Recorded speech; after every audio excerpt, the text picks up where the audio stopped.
अंधेरे तहखाने में घुटन इतनी गहरी थी कि सांस लेना भी किसी सज्जा जैसा लग रहा था। और अर्जुन को साफ महसूस हो रहा था कि वह वहां अकेला नहीं है। उसकी टॉर्च बार बार झिलमिला रही थी, जैसे रोशनी भी इस जगह को स्वीकार नहीं कर पा रही हो। दीवारों पर नमी थी और उनमें उभरी दरारें किसी पुराने जख्म की तरह लग रही थीं।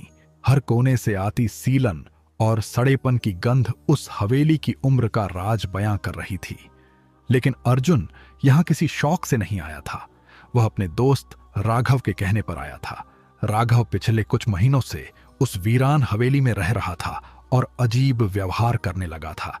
उसकी आंखों में हमेशा डर तैरता रहता था और वह बार बार एक ही बात दोहराता था कि तहखाने में कुछ है, कुछ जो उसे बुलाता है। करीब एक हफ्ते पहले राघव अचानक गायब हो गया।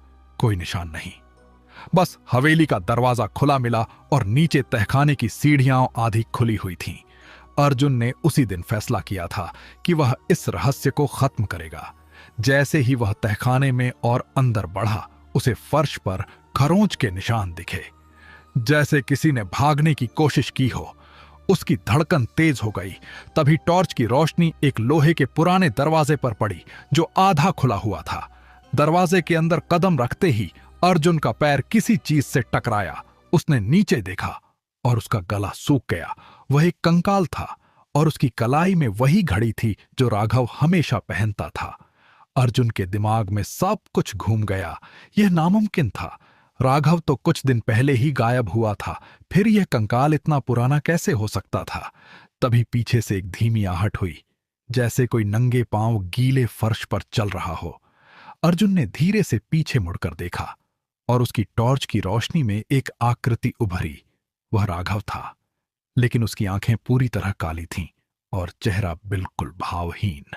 अर्जुन का शरीर सुन्न हो गया। उसे समझ नहीं आ रहा था कि सामने खड़ा इंसान जिंदा है या कुछ और। तभी उसकी नजर फिर से उस कंकाल पर गई और इस बार उसने कुछ और देखा। कंकाल के पास एक जंग लगी तख्ती पड़ी थी, जिस पर धुंधले अक्षरों में लिखा था, सन 1923, तहखाने में बंद व्यक्ति। अर्जुन के दिमाग में एक झटका सा लगा।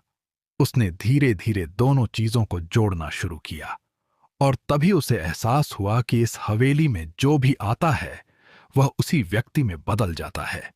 राघव भी अब वही बन चुका था और अर्जुन अगला था। टॉर्च अचानक बंद हो गई और अगले दिन उस हवेली के बाहर सिर्फ अर्जुन के जूते मिले। तहखाने में अब एक और कंकाल था।